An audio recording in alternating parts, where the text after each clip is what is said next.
Musical Talk, the UK's independent musical theatre podcast.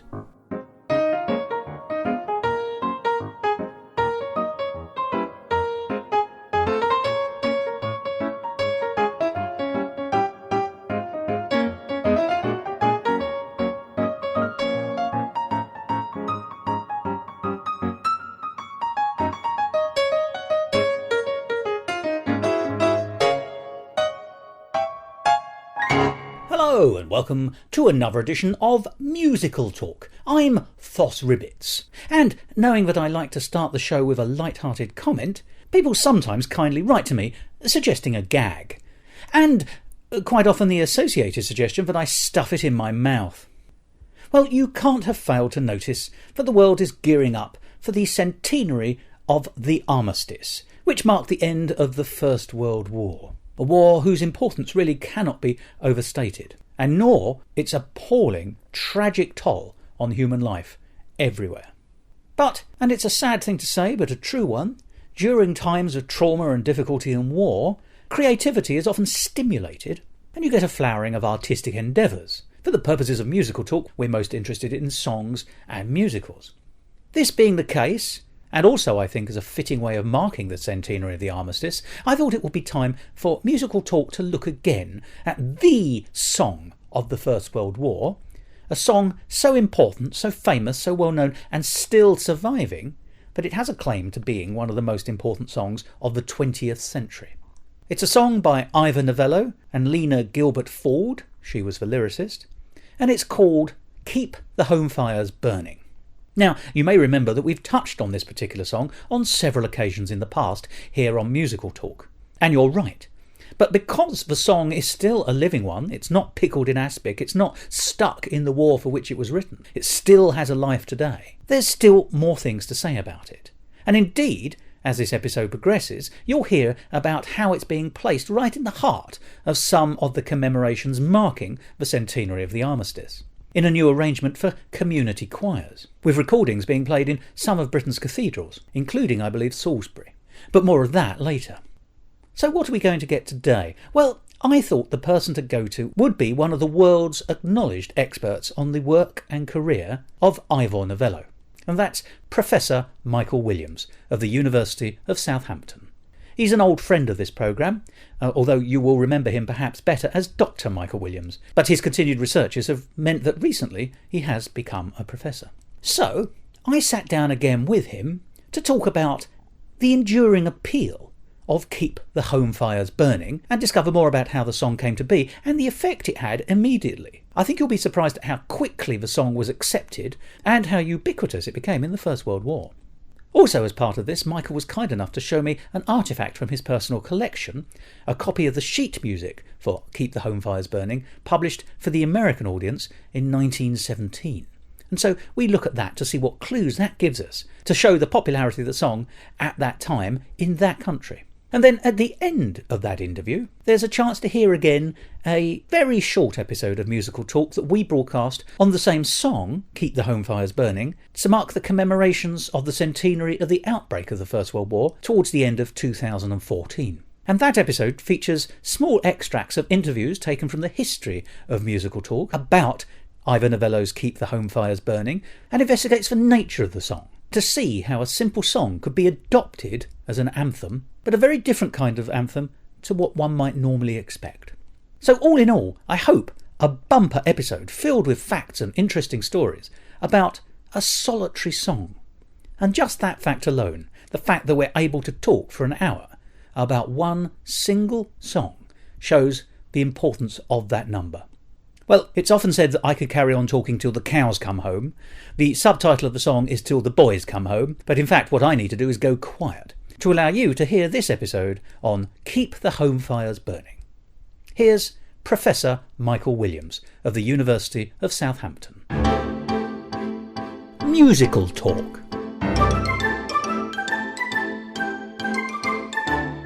Professor Williams, Michael, thank you for joining us again here on Musical Talk. We're here to talk, well, once again about Keep the Home Fires Burning, and just that very sentence tells us about its sort of enduring appeal. Here we are at the end of the commemorations of the First World War, the centenary of the Armistice, and it's still playing an important part in those commemorations and generally in popular culture. Let's start with the obvious question. What is the enduring appeal of Keep the Home Fires Burning? I think one of the keys to its success is that, the combination of lyrics and melody works so well together. And when you read accounts of even the first performances way back in October 1914, it's a song that even before it finished its first public performance, it seemed to carry across to the audience. And you hear all those reports about the audience singing it back once the chorus came back for the second time. On its first performance, isn't it? They had already kind of leapt across the boundary and entered the community at that point. And in terms of the music, it's got that really kind of yearning quality, and haunting is the word that the press used most often in response to it. That's the contemporary press. That's right. And if you think about the music and the quality it has, and that play between major and minor chords, and I think it's an augmented chord at certain points that really make it resonate, and the lyrics as well draw in familiar phrases and imagery in particular. It's very vivid in terms of the images it has, the home fires obviously most of all, and thinking about the front, so the boys away over there, but it's also about home as well, so it's about the home front as well as the actual space of war itself, and each side thinking about the other one. So it's very reflective, very cyclical in its imagery, and also it's not jingoistic in that way, because although there are touches in there where there's a reference to probably Belgium, so nation distress, the politics behind it, but most of all it's about people at the time and the impact of war and the responses to that, and trying to bring people together. So the chorus was a way of, when it's being sung either in the trenches or back in home or in pantomimes later in 1915, it was a way to respond and bring people together and acknowledge that things weren't right. It's not over-optimistic. It recognises that there is suffering out there, and to some extent people are sharing that feeling. So that may be one reason why it carries on in that way. Oh, you've raised so many lovely issues. I want to sort of probe one or two. You make reference to Belgium and Friends in Distress, which I think is in the second verse. So it's a very simple song, isn't it? It's verse, repeat, chorus. And I think, because I've heard it being sung in public, both professionally and by amateurs, i.e. the audience joining in, and the first verse, and particularly the chorus, is very well known. I think a lot of people know the chorus. I think very few people have ever heard the second verse, and that is where all the call to arms and the sacred nature of friendship. In a strange sense, that second verse, I think, is much less successful in a historic context now, i.e. 100 years later, but no one sings that. Everyone sings, if they sing at all, the first verse and definitely the chorus. But also I like the fact you were talking about how the audience heard it and got it immediately. And that interesting major to minor you were talking about, funnily enough, that always reminds me of Cole Porter. Every time you say goodbye, there's a line about how strange the change from major to minor. And it's absolutely true, that's a throwaway lyric in his song, but it's true, but it does have an odd effect in a song, which is engaging and out of the ordinary, and sometimes it's just that little bit of out of the ordinary that brings people in, and yet at the same time it's also a very homely song. I mean, you were talking about the imagery, and that the first verse is all about they were working in the valleys and they were working in the glen, and it's all about, as you say, rooted in home and the domestic where one lives, and there's nothing more domestic than the hearth, the home fire. So you're right, the imagery there is amazing, really. And so how much of that do you think can really be attributed to Ivor Novello? Because it's the lyrics are doing quite a lot of the work here. That's not to say the melody isn't fantastic, and its simplicity is its secret, but the lyrics are the key, perhaps. Yeah, I mean, it's from this distance and time, and given the sources that you have, it's very difficult to tell retrospectively who did what. According to what Novello said about it, and the stories that have then been picked up by biographies, they talk about, first of all, the scenario where the song came from, in that Novello says there was a competition between he and his mother, Clara Novello Davies, where she wanted to write a war song and came up with a song, Keep the Flag A-Flying, which Novello says struck the wrong tone and being quite, well, literally flag-waving and jingoistic. And he was thinking of another approach for that, and came up with what became the song. So Till the Boys Come Home, its first name, then Keep the home fires burning. And he says the line, keep the home fires burning, was the one that came to him first. It's difficult to tell how much beyond that comes from him, but then he brought in Lena Gilbert Ford, who was a American poet and a friend of the family. Living in London. Yes, and she worked on either the majority of the rest of the lyrics, but at least, well, probably the majority of it. Difficult to tell how much. But it's a collaboration between them, maybe with Novello taking the lead, but she obviously had a huge involvement as well in that. Because the lyrics do a huge amount of work, it needs the music to support it and carry it, and it's very much like a symbiosis between the two of them. And it does draw on those familiar phrases, the images of the hearth, the silk lining, but it does something new with them as well, and it's the combination of them though. So silver linings now, and the phrase keeping the home fires burning, it keeps coming up. It was used in advertising almost immediately as well for Rinso and things like really? that in the aftermath.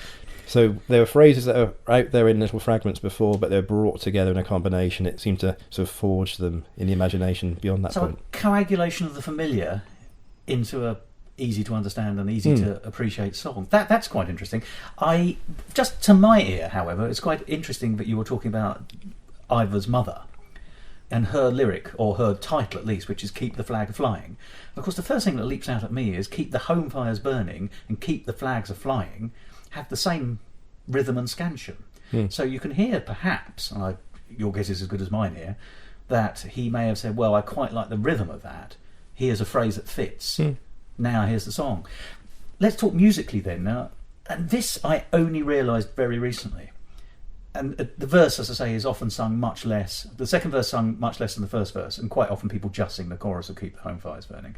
But when you listen to the first verse, to me it immediately sounds very reminiscent of a very famous Welsh folk song, which is We'll Keep a Welcome in the Hillside. The lyrics go something along lines, they were working in the valleys, and it's we'll keep a welcome in the hillside. There's a kind of resonance with that. And of course, Ivor being Welsh would have certainly been in the tradition of the Welsh folk song and choir songs, choral numbers. I don't know how overt a lift it is, and whether it's inadvertent or whether I've just drawn a connection which isn't there at all. But to me, I can hear We'll Keep a Welcome in the Hillside very closely connected with the opening verse, and of course that would have been very famous to anyone listening in Britain at the time as well, which would have made it feel very familiar immediately. Well, it draws from a whole wealth of imagery in terms of prose, but musical cues as well, probably. And as you're saying, Novello is absolutely saturated in the Welsh musical environment, particularly through his mother as well, so he would be really familiar with those musical phrases and the songs, and it's probably natural to draw on that as well as other things around. And again, it's difficult to tell directly what the influences were, but no doubt that helped shape it at least. Yeah. And you've said before, both on the record for Musical Talk and just earlier on, what a massive impact it had absolutely immediately. It's not often a song lands before it has finished in its first primary performance, its debut. And yet you've done lots of research to show that it was, well, not just iconic, but almost ubiquitous in the First World War, and not just as a sort of Tim Panally number in the sense of a song sung in its own right, but also in musical theatre traditions, pantomime and elsewhere. That seems amazing, doesn't it? There's no modern parallel with that. I know in another conversation elsewhere you've likened it a little bit to Andrew Lloyd Webber. Yes, so it's difficult now to... People know Ivor Novello from the Ivor Novello Music Award, and not really much beyond that. There may be some that know Keep the Fires Burning and associate that with him. Fewer still know about his film career in the 20s, and what a huge film star he was as well. If you evoke a figure like Andrew Lloyd Webber, you're starting to get towards the kind of musical figure that he was, certainly across theatre, but that also underestimates, I think, the cultural presence that Novello had, certainly for the first half of the 20th century up to his death in 1951, that he was absolutely immersed in West End musical theatre. He was a celebrated film star, known to some extent internationally, but particularly in Britain.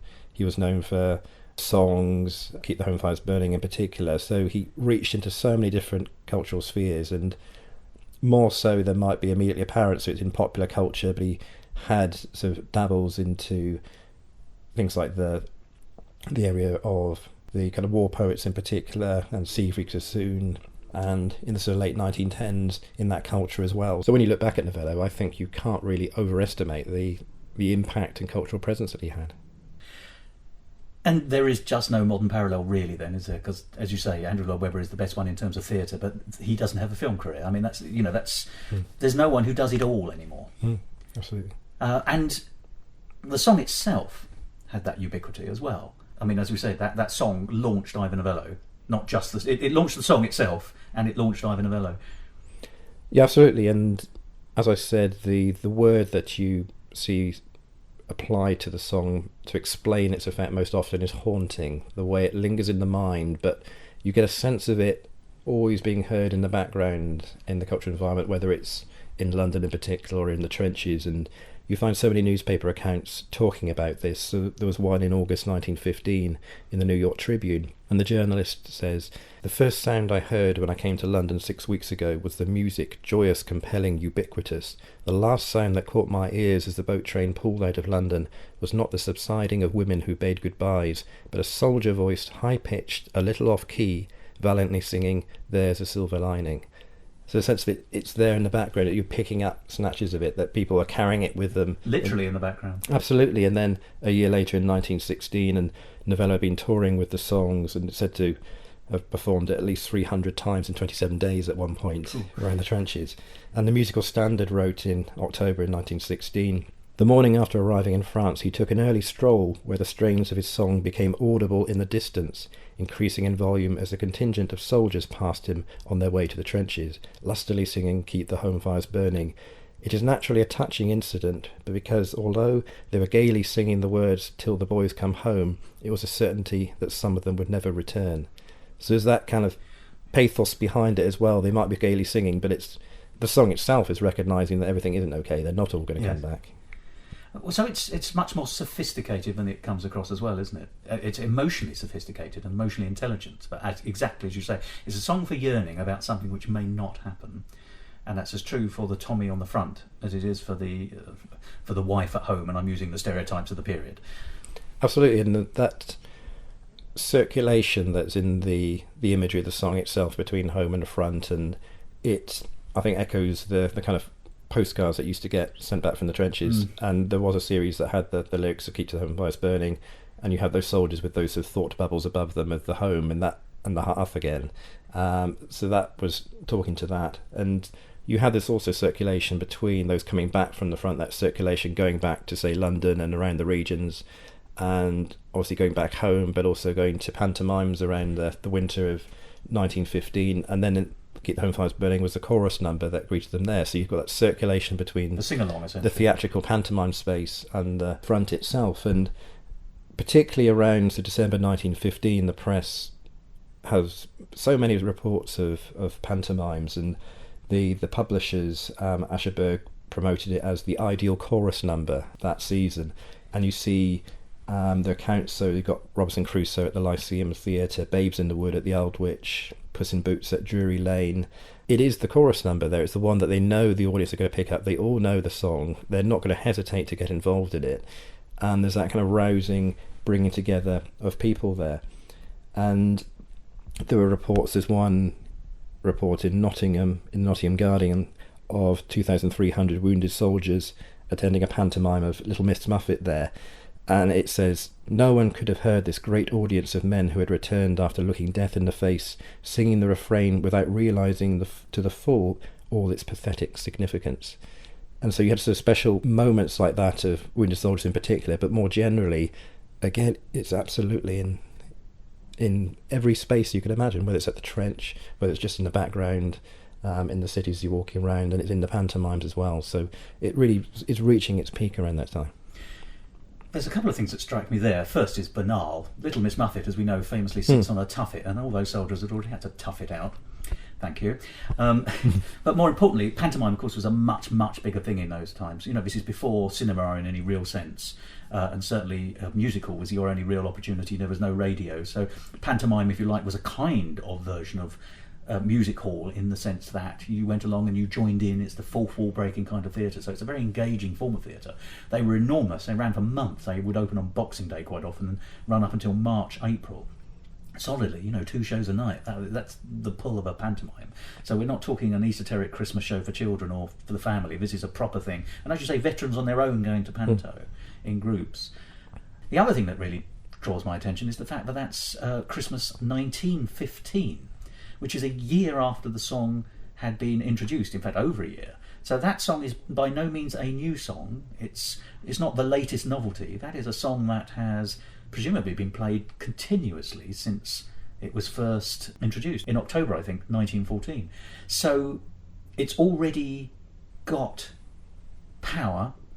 And the final thing I notice is, and you touched on this, the song title changed. When it was published, it was Till the Boys Come Home. And of course it was, I can tell from the copyright notices from a document we're going to look at in a minute, that it changed in 1915 to Keep the Home Fires Burning. Songs only change their title when the public pick them up and love them and sing them and call them by a different name. The best other example I can think of that is Fly Me to the Moon, which is a standard song that everyone can probably have a hum at. It's originally called In Other Words, but nobody ever says play in other words. They all say play Fly Me to the Moon. So that song is now called Fly Me to the Moon brackets In Other Words. And that's the power of the people. Keep the Home Fires Burning is another example of that, isn't it? It's renamed because of the popular enthusiasm for it, and that everyone was already calling it Keep the Home. The public renamed it, I suppose. Yeah, it's a formal recognition of this lyric. Yeah.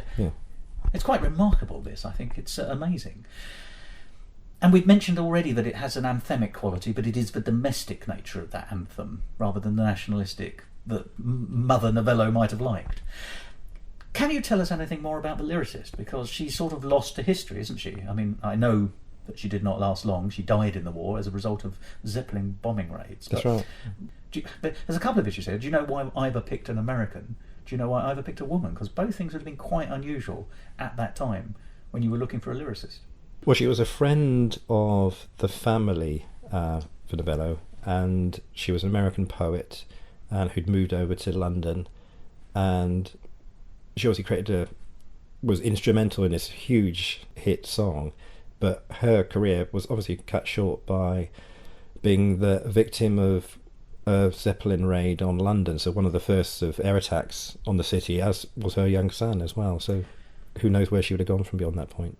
And such a rare thing, it has to be said, a female lyricist in the first half of the 20th century, full stop. But right at the beginning of the war, that's, she is, I think, a sort of lost musical theatre name, and it's a great pity.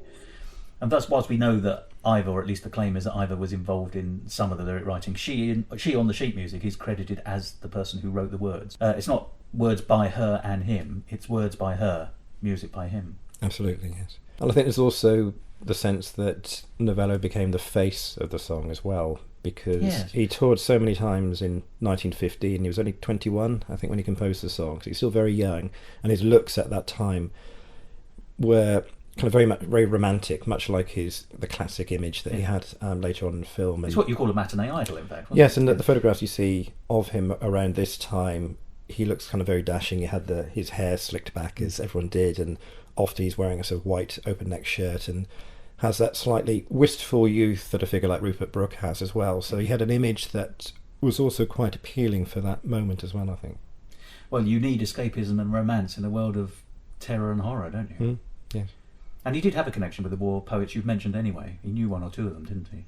He knew them through Edward Marsh initially, who became something of a patron for Novello in the late 1910s, and you can read in the biographies about this. I think he tried to cultivate Novello and kind of lift him up, maybe slightly out of the popular into the slightly more artistic and respectable, possibly. But he circulated them with figures like Siegfried Sassoon, and he composed settings for some of the war poets' work. And there are accounts that Sassoon didn't like what Novello did with them, and there's a reference to sort of ragtime tunes coming in. That was jarring, I think, to Sassoon's own sensibilities. But then Sassoon and Novello had another encounter into the 20s. Sassoon attended a performance of The Rat, Novello's play, in London, went backstage and met Novello, and they apparently went out for dinner at the Savoy after that point, and then they seem to have had a relationship on that basis that I think didn't end well, especially that I think the some of the diary entries are missing for Sassoon in that period, and Sassoon signed in. I've seen him signed in the Novello's visitor book as well, and Sassoon definitely drew a line under that point. So while they're both deeply connected to the war with different outlooks upon it, they jarred at that point. So it's another fascinating connection between Novello and these other figures around at the time. Very much, yes. So he's not a lone character. He's doing something quite unusual in that group of people who became famous as a result of their creativity during the war. And of course he was one of the lucky ones to make it through the war, of course. Yes.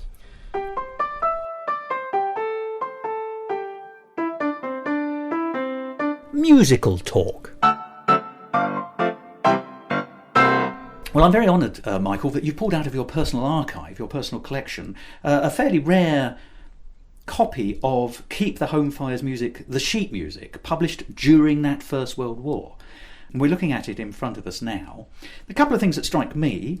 First of all, the biggest words on it are "Keep the home fires burning," and then brackets, it does say "till the boys come home." So this by now, and I think this document is published in 1917. That's the last copyright date I've been able to find on the back page. It's an American printing, so it's Chappell & Co., based in New York, and it's clearly aimed at the American sales market because it's all in cents. If you want a copy of the March version of Keep the Home Fires Burning, that's all, funnily enough, still under the title Till the Boys Come Home in its March version. That's 60 cents, that'll take you back.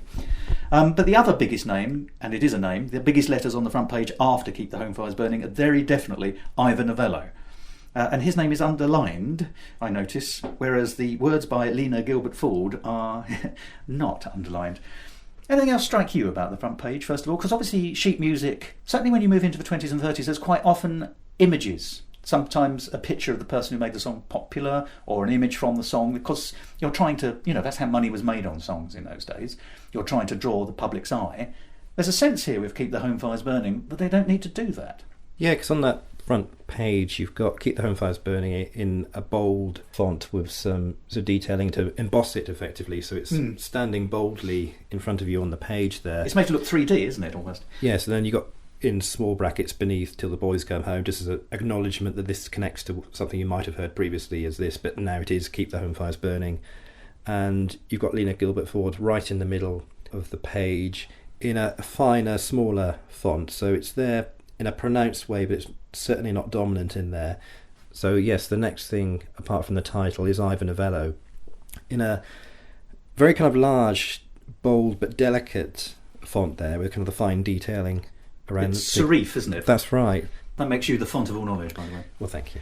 It does and the knowledge of all fonts. It acknowledges that Novello is a name that matters here, that you've got the title of the song, which you'll probably already know, this is why you're looking for the sheet music and to get it, and here you've got music by, also in a slightly larger font, Ivor Novello underlined, so that's the second most important thing that you get from the cover there. But there are a couple of other details which I rather like. My foreign languages are not strong enough, but under that, as I said already, it also lists other versions of the same song. It says you can get Till the Boys Come Home, using the old title, as a march, as a piano solo. So you can play it on the piano as a march. The music for that's been written. You can buy that for 60 cents. But also, there are two other songs in that list, which I take to be the foreign translations of this song. And they are of the original title.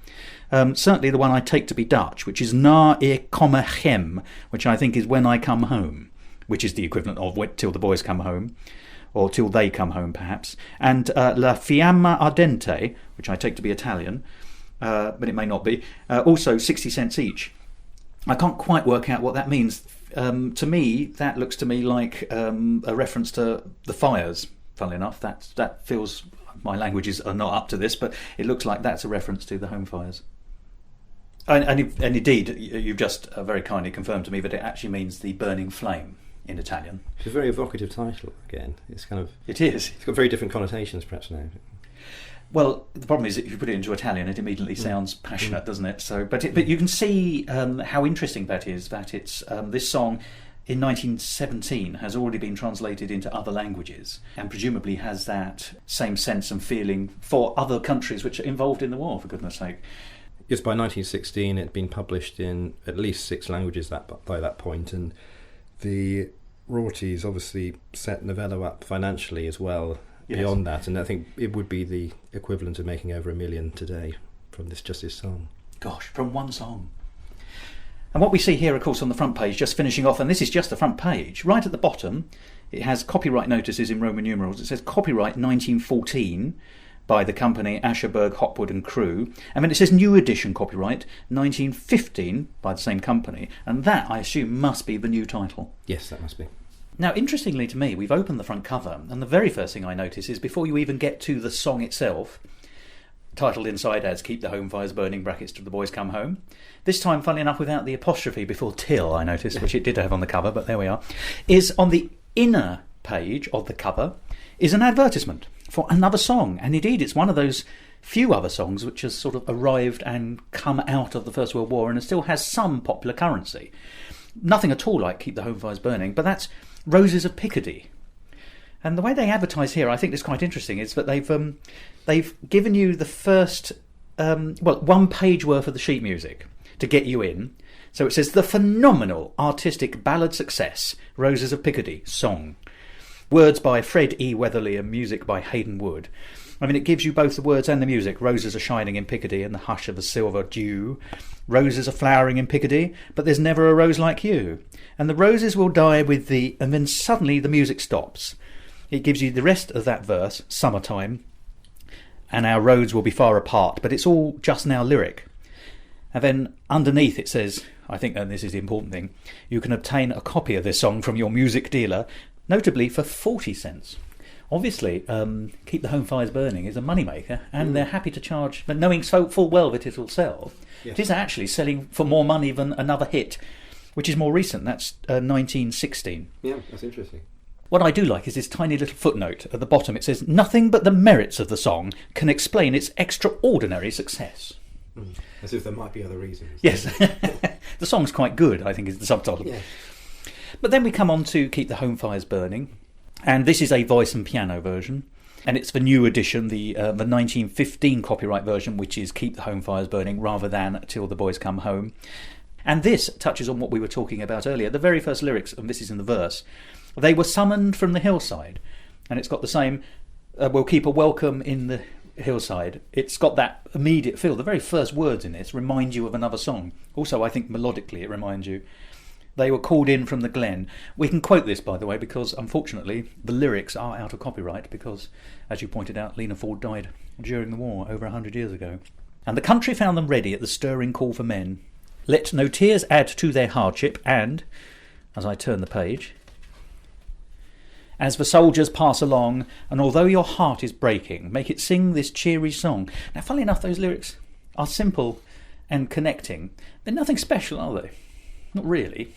There is something. There's a magic coming out of the song which is more than either the lyric or the melody. Yeah, I mean, I like that sense of, although your heart is breaking, make it sing this cheery song, which kind of shows the tensions. There's like a tension between different forces coming to play. Which also absolutely reflects the reality both domestically but also nationally. You know, there is a sense at that stage of the war, right at the beginning, that people were keen to sign up. But at the same time, there would also be the sadness of having one's relatives go abroad to fight. And then later on, of course, it becomes much more about the grind and the fear and the chance that your relatives won't come home. I'm going to ignore the actual refrain as it's marked here, which is Keep the Home Fires Burning, and go on to the second verse, which is the stuff that's that isn't heard so much these days, and I think slightly less good. Overseas there came a pleading, speech marks, help a nation in distress, close speech marks. And we gave our glorious laddies, honour made us do no less. So that's the references to Belgium you were talking about. One wonders, of course, if in the original version it did reference Belgium specifically, because that was the first neutral country that the Kaiser's Germany invaded.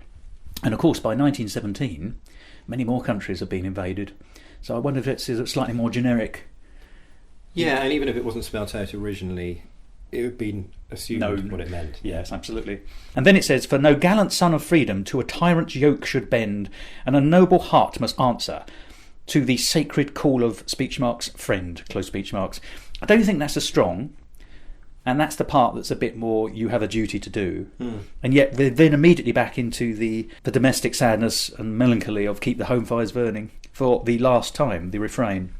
Yeah, I think the chorus is the key thing, and Novello actually wrote in home notes in December 1915. So this is the point where the pantomimes are really sort of catching the song and so taking it up, and talks about how to get the song across and about performance really and involving the audience. And he talks about starting with a fairly bold attack and a growing crescendo towards the end of the verse, and then it says drop down to a soft tone to start the chorus and try and get sustained soothing sound on the first two phrases, especially the word yearning. So he knew what he was doing. He knew exactly how it worked, and then talks about different aspects about the song. And he said this is the most important part of the chorus, to turn the dark cloud inside out till the boys come home. It says a firm, cheerful tone should be given on the word turn, continuing with a sweeping crescendo to the end of the chorus, but whatever happens, don't overdo it. So and that's Novello's own advice to performers. Yeah, saying there's something contained about it. There's enough emotion being communicated through this without overemphasis. It will do the work regardless. And it's interesting that he knows it's the chorus or the refrain, as it's marked in the paperwork, that's doing that. Because another thing I've noticed as well, that after the first chorus, before we get on to the second verse, in small italic letters it says repeat refrain ad lib, meaning you can sing this chorus as many times as you like before you then go into the final verse and presumably then the final encore of the refrain, or the chorus as we're calling it. Just structurally, this is fascinating, so thank you. And that is the end of the song. The song is very simple. It is verse, chorus, and then ad-lib repeat, and then verse, chorus. But I think we would be wrong if we didn't briefly talk about what's on the last page, because once again, it's a song they're trying to promote as another song from the period. And you can see immediately from its title, it's got a certain resonance with Keep the Home Fires Burning, and it's obviously after the same coin. It's called Waiting When I Hear the Gate A-Swinging. And you may think, well, I've not heard that song before. Well, I think you're probably right, because it doesn't seem nearly so good. But it's described as a song with melody and lyric perfectly attuned. That's all. And the that's all is actually in the text. That's the top of the sheet music. It's that thing where they've done again, where they've given you a little bit of the song, and then they cut it off at the end, so you go off and buy the sheet music. This song is from 1917. It's got words by Reginald Rigby and music by Leo T. Croke, rather unfortunately. And I won't read all the lyrics, but it's all about the joy that you hear in your heart when you know that love is bringing my dear one home once more. I have to say it feels cheap in comparison. Despite being a song with melody and lyric perfectly attuned, they may just not be perfectly attuned to the public, which Keep the Home Fires Burning absolutely was, but still is. And this, I think, is the fascinating part. The song itself is now over 100 years old. It's a 1914 song, so it's got nothing more to prove. Here we are, marking the Armistice, 100 years since that was declared, and Keep the Home Fires Burning is still in the heart of those commemorations. You have news of a new version, I think, or a new recording. Well, there is. There's one currently underway in Wiltshire. There's a community choir work bringing a new arrangement of the song together, drawing people from across Wiltshire together, drawing on their experiences and knowledges of kind of past family members and kind of history. And so I think around Armistice Day there will be a performance of this, and there's a lot more discussion about what the song is doing. But it's the fact that it's a community choir is just another iteration of the way that the song has worked right from that first moment, that it, in the performance, it is about the audience and the community, and then extending beyond that and getting a life of its own, and all the way through the war itself. And then after that it was a touchstone to a certain kind of war experience, and films took it up in the 20s. Films like The Guns of Loose, you see the sheet music on screen, you see people singing it, and then lots of films and productions after that, TV series, historical programmes, that as soon as you hear the music, you know exactly what it is. It's got a certain mood that immediately gets carried by either the lyric or the music that you hear. So it still has that resonance. So it's only fitting that at this point where we're now thinking about the war at the point of the centenary, it's only right that this is part of the way we're thinking about the memory, the legacy of the war and the song. There can be almost no other songs which have had a particular purpose for the point when they were written, where that purpose is still working in some strange magical way over 100 years later.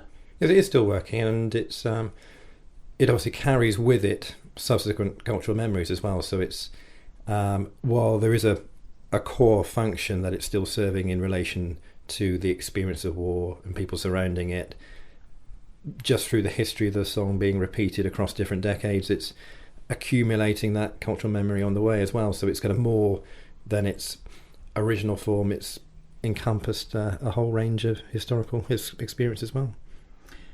Well, thank you, Michael.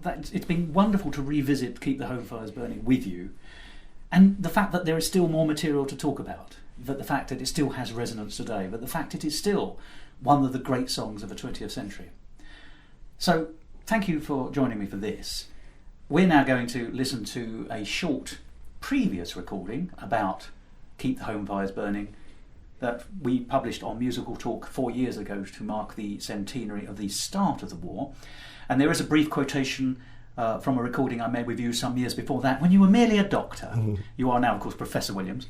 But before we go on to that, just want to remind people that you do have a couple of books which you've published, which are of interest, particularly to the Ivor Novello fan. Well, my first book was about Ivor Novello, Screen Idol, published by the British Film Institute, and that was part of looking at film stardom from, well, Ivor Novello's career had been neglected up to that point in terms of being the leading figure really cinematically in the 1920s in Britain.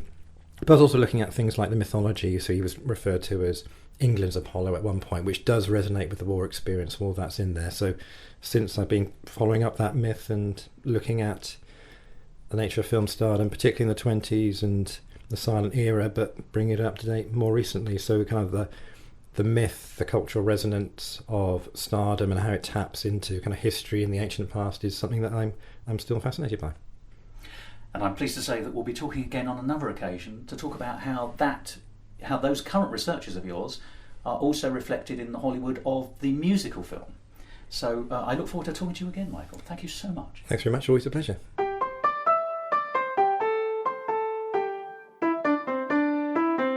Musical talk. It's not often that here on Musical Talk we get to celebrate a particular song.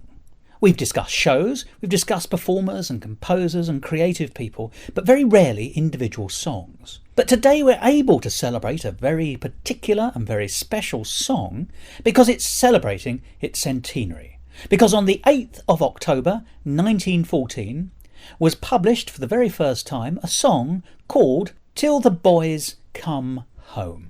Now, you may not have ever heard that title, and therefore might be thinking, do I know this song? Well, I can almost guarantee that you do, because a year later it was republished as Keep the Home Fires Burning, one of the most important songs of the first half of the 20th century, and the song that made Ivor Novello famous. But it's not just because of its Ivor Novello links that this song is so important, although that is a significant part of its continued fame. It is, in fact, because the song itself became so important. It was the song of the First World War, and survived it in a way that other songs perhaps didn't, such as Pack Up Your Troubles in Your Old Kit Bag and It's a Long Way to Tipperary. Both songs were known, but they weren't sung nearly so much after the First World War. Keep the Home Fires Burning, however, continued to be sung and is sung to this day. At this year's Edinburgh Festival Fringe, I went to a concert in which it was included and during which members of the public joined in. And that seems to be its very particular charm, or very unusual hook, in that it is remarkably catchy. And we'll be hearing a little more about how that catchiness made it, if you like, the song of the war, and indeed the song of the decade, a century ago. But how did it come to be written? Well, as you will have realised, for most of Europe, the First World War started in August 1914. And as is so often the way with a new war, certainly in those days, there was a wave of nationalistic feeling, somewhat jingoistic to our modern eyes and sensibilities. Ivor Novello had a musical mother. She used to teach singing in Wales and had taught Ivor a great deal of what he knew. And never one to miss a bandwagon, she suggested to young Ivor that he write a patriotic song, as there were hundreds of patriotic songs being performed and published in those first few months, when it was still considered that the war wouldn't necessarily last beyond Christmas, and certainly not drag on for 4.5 bloody years. Ivor, however, was of the view that by September 1914 everyone had had all the patriotic songs that they could possibly want, and might now be wanting something slightly different. So he said he would not write one. And in response his mother said, well, if you're not going to do so, I will do it myself. And then she went on to write a truly appalling dirge called Keep the Flag A-Flying, which I think the title alone tells you all you need to know about the quality of that particular song. Ivor Novello personally hated it, and in order to stop his mother publishing it, he relented and said that he would write a patriotic song instead. In Peter Noble's biography of Ivor Novello, called Ivor Novello, Man of the Theatre, the writer explains in some detail how Ivor came to write the song, and it's worth hearing how he describes it in full, because if nothing else, it gives you an insight into how Ivor Novello created songs, which is one of the things he was most famous for, particularly in the last 20 to 30 years of his life. Here's Peter Noble's description of the writing process. Ivor worked for hours on end, finally finishing what he considered to be a good tune eminently suitable for the type of song he had in mind. But who would write the words? He had from time to time set the lyrics for his own compositions, but on this occasion he felt that he needed a fresh brain, someone perhaps with a more lyrical and poetic approach. Then he remembered that a very old friend of his mother's, Lena Gilbert Ford, she was an American poet who had lived a great deal of her life in London, had often said she wished young Ivor would set some of her lyrics to music. On impulse, he rang her up and told her what he had in mind. She came along to the flat later in the day, and the young man played her his tune on the piano.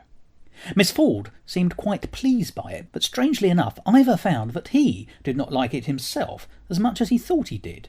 He banged around on the piano for half an hour, improvising around his theme. Suddenly, and he felt it must have been inspiration, he cried out, "No, that's not the tune I want. This is the tune."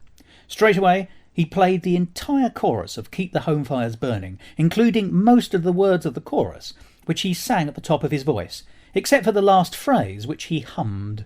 Lena was delighted. "That's a wonderful phrase," she exclaimed. "Keep the home fires burning. I like that, it's good." Ivor, now exhausted but happy, told her excitedly that he thought this tune might be it. "Don't bother to use the words I've just sung," he exclaimed, "but keep in that line, keep the home fires burning. It's just right. I believe it's really good." "You bet it's good, and I'm going straight home now to write the complete lyric," responded Miss Ford. Ivor played his tune to her over and over again while she jotted down notes in an enormous notebook which she invariably carried around with her. Finally off she went to her own flat, and 2 hours later she rang up saying, "I've got it, and I've also got a wonderful last line to the chorus. Turn the dark clouds inside out till the boys come home." She then dictated over the telephone the entire words of the first verse and chorus. Excitedly, Ivor took them all down on his blotting pad and then flew to the piano, set the verse to music, wrote the entire song out in an hour, and the whole thing was complete. One of the truly great popular songs of the past half-century was born. I think that reflects the time of writing of the book. As you can see there, Ivor Novello created some of the lyrics, from which Lena Ford was able to create the rest of the song, including the verse, which Ivor hadn't bothered with. And it was all based on a song, which came to him when he was actually struggling to create another song. And the song was almost immediately successful. It was published on the 8th of October, and people were clamouring to be given permission to sing it. It was interpolated into other shows, into pantomimes, and the sheet music, which was one of the main ways of selling songs in those days, sold phenomenally well. And then just as the popularity started to diminish in 1917, America joined the First World War, and sales picked up all over again as the song swept America. Ivor Novello made £15,000, which at the time of the First World War was a huge amount of money. And that was nothing compared to the money made by the man who made the first recording, a man called John McCormick. You can hear him singing Keep the Home Fires Burning online if you look for the recordings. And he made £20,000. But there's a world of difference between writing a song and having it become popular. So how did the song become popular? Well, once again, Peter Noble explains precisely what happened in his book. He says, "What actually happened was that a little Welsh girl called Sybil Vane was engaged by the Sunday League to sing at a concert at the Alhambra Theatre, Leicester Square, which is where the Odeon Cinema now stands, with Ivor to accompany her. In the first part of the programme she sang an operatic aria, and in the second part a group of songs, one of which was to be Till the Boys Come Home. It was billed in the programme as first performance of a new song accompanied by the composer. After Sybil had finished the first verse and chorus, she repeated the latter, and as she started the first line of the repeat chorus, Ivor could have sworn that he could hear some of the audience singing. Sybil then went on to sing the second verse, and as she started the refrain, "Keep the home fires burning," they both heard, and this time there was no question of illusion, the audience joining in, without any hesitation or faltering. By the time they had finished the repeat chorus, the whole house was singing as if they had known the song all their lives, and the military band on the stage hastily improvised an accompaniment. It is not exaggerating to say that the people in the audience went crazy with enthusiasm, partly because they liked the catchy tune, and partly because they were delighted with their own singing. Sybil and Ivor simply could not get off the stage. They had to repeat the chorus no less than 8 times before the audience allowed the rest of the programme to continue. He goes on, Ivor, in all the confusion and noise, with people cheering and shouting for encores, realised that here, at the Alhambra, on a Sunday night in the autumn of 1914, something very exciting, very unexpected, and very wonderful had happened.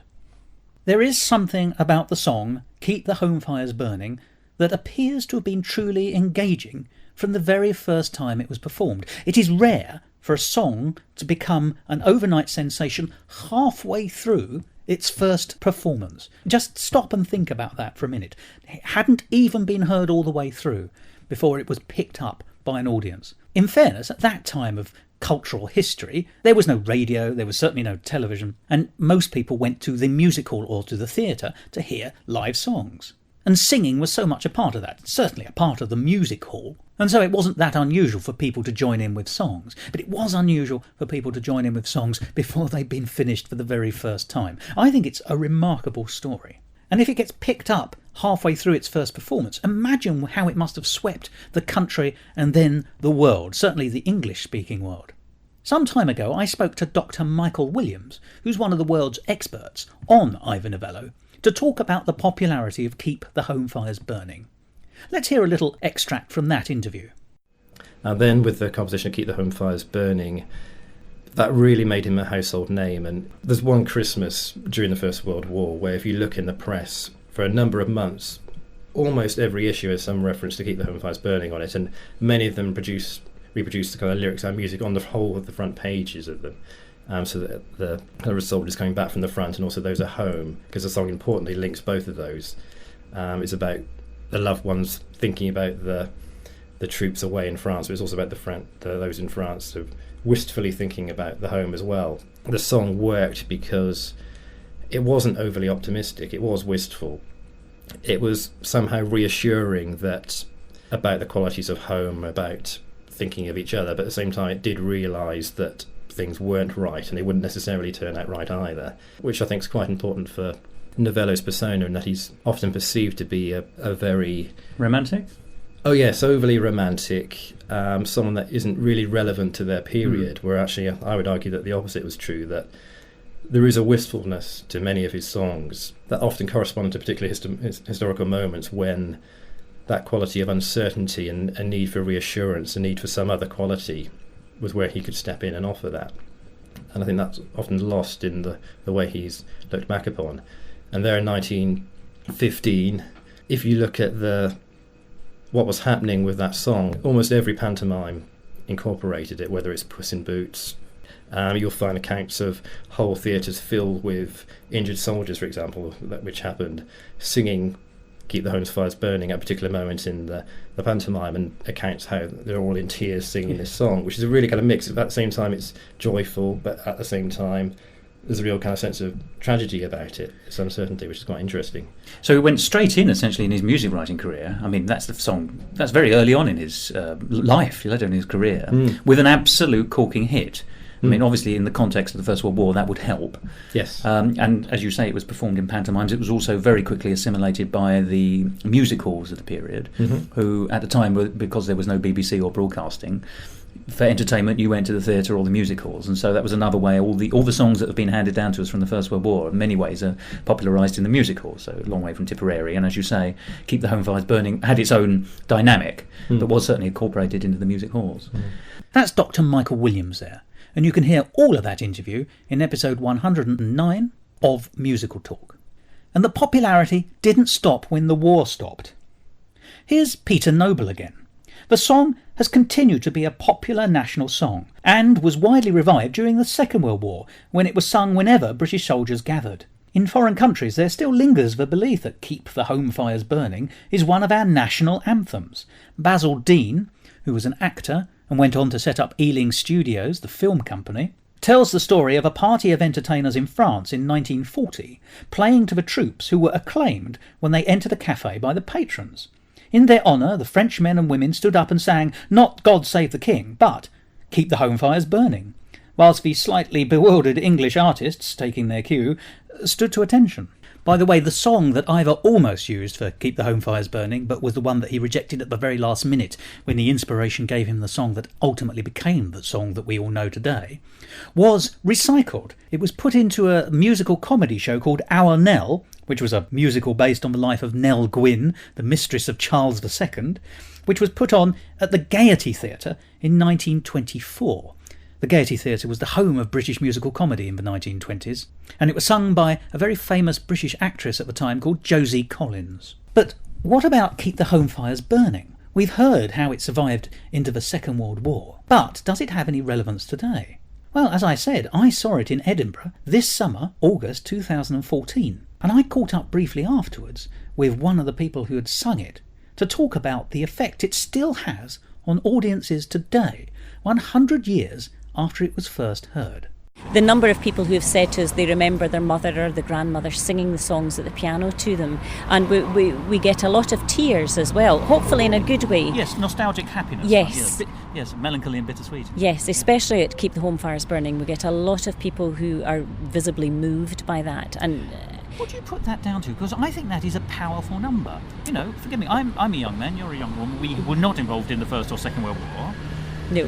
And it's a World War I anthem, you know, it's yes. very nearly 100 years old this year, I think. Yes. And yet it still has the power to somehow move people. Why is that? I mean, of all his songs, I think it's, I mean, you know, we'll gather lilacs is the one everyone sort of thinks of for the romantic stuff, but this has got some kind of real tug on the heart. I think if many people were asked what they felt was the song that epitomised war, I think that would be probably the one that 80-90% of people would say. It's the one that most people know. And if anybody has sons or nephews or relations who are serving in the armed forces, they will know it as well. It's hard to know. I think it's partly the tune, because it's such a beautiful tune. It is indeed. But it's also the sentiment behind it. You know, stay strong at home while your sons and fathers and are away off fighting the war. I wonder if it's also something to do with the absolute enormous impact that it had when it started. Very few songs go in, as he says in the show, exactly. You know, are adopted midway through the song, let alone through the evening when it's first premiered. And yet, you know, it absolutely, had huge impact. Symbolised the war. A friend of mine, I may just drop this in, he's an academic at the University of Southampton, Dr. Michael Williams, and amongst other things, he's an expert on Ivor Novello.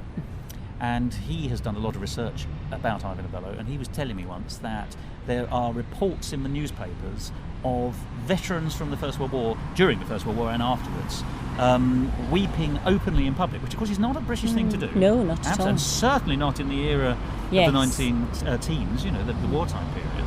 Weeping in public when Home Fires was being sung, and it was inserted into everything. It was put in pantomimes at the time, believe it or not. You know, keep the morale up, but let's have keep the Home Fires burning. Yes. And people would genuinely and you know, burst into tears on it. And that's you wonder: is it the song? Is it the context in which it landed that we've drawn with the song? You know, is it what the song is bundled up in? I'm not putting this very well, but you know what? I think it's the tune and the sentiment. But I can think of no other song that has that kind of genuine emotional pull. Well, I think being Scottish, there are one or two Scottish songs that may have that sort of emotional. Caledonia is one. Flower of Scotland sometimes, although I shouldn't say this, but it can be done to death sometimes. But there are some emotive songs. I like Jerusalem as well. That is such an emotive song. But it's interesting, those songs, in a way, have become national emblems, haven't they? Yes. I mean, Flower of Scotland is Yes. a Scottish anthem, if not the Scottish anthem. Yes. Jerusalem is sometimes identified as the English anthem. When you look at the title of it, you think, that's That's slightly strange. It's a Yes. sidestep, but, but you get the idea. Yes. Yes, but this isn't, is it? It is, although is it? Dangerous to talk politics in Scotland at the moment, No. but is it representative of Britishness at that time, which, of course, there was a very strong sense of Britishness? I think it's any kind of national feeling that is strong about wartime. It's, yes. And it's injustice, and that everybody at home has to be there and keeping strong while their relations are away fighting for them. And yet the song of the Second World War, which is sometimes identified as Noel Coward's London Pride, for example, has a very different feel. It's a lovely song. You can see why it sort of kept ironically, it was all about the home fires, that one. It's very much a song about the home and not about the foreign fields of war, right. theatres of war. But it doesn't have the same pull, I don't think. I don't know that one. No. Oh, really? No, I don't think so. Well, that was Daisy Henderson. And you can hear the full version of that interview in one of this summer's episodes of Musical Talk called 20th Century Knocks. But I think that part of that conversation explains what the success of Keep the Home Fires Burning actually was, and still is. And in fact, how Ivor Novello got it right at the very beginning when he told his mother that he didn't think that a patriotic song was what was wanted. Because though Keep the Home Fires Burning is often described as a patriotic number, it isn't. It's not nationalistic. It's not a national anthem, although it is, in its own way, an anthem. National anthems generally tend to be jingoistic, bombastic, and rather unpleasant. They do display some of the nastier edges of nationalism.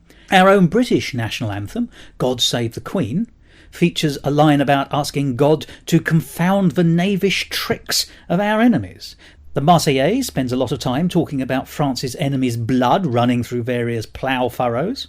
And of course, Deutschland, Deutschland über alles tells you everything you need to know in 3 words. Germany, Germany, over all others. And not, as Michael Flanders suggested in his review with Donald Swann at the drop of another hat, a song called German Overalls.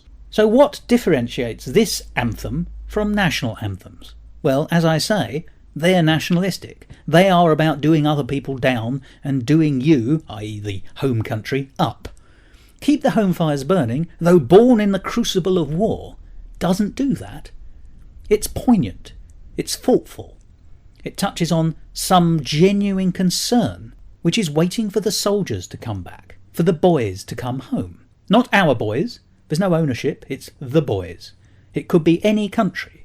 It's not a song about nationalism. It's a song about individuals, about separation, about return, the joy of reuniting, and the fear of not having that. Because not all the boys did come home. And that, I think, ladies and gentlemen, is why Keep the Home Fires Burning is an evergreen song which is a masterpiece. Not when you analyse it word for word, but the significance of the song and its continued history and relevance. And to illustrate the point that not everyone did come home, what happened to Lena Gilbert Ford?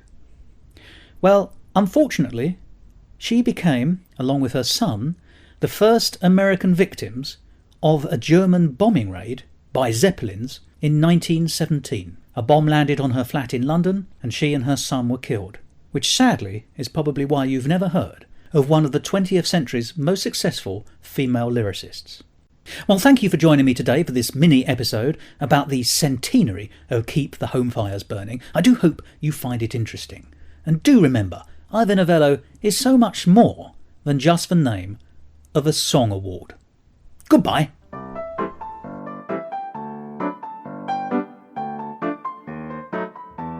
This episode of Musical Talk edited and presented by Thos. Copyright Musical Talk 2018.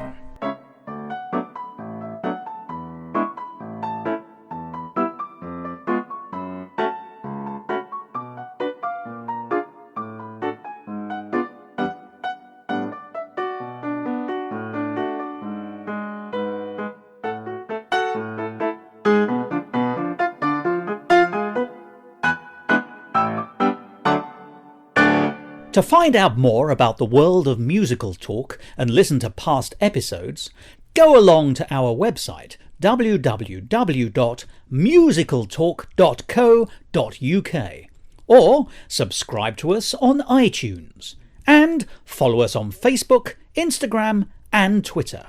And if you want to follow me on Twitter, you can, at Musical Talk Thos. Talking about, you think of the play, it's got sort of major and minor chords in there. I think it's an augmented... Let me say that again. Please. How much of that can really be attributed to none of it? How much of that can really be attributed...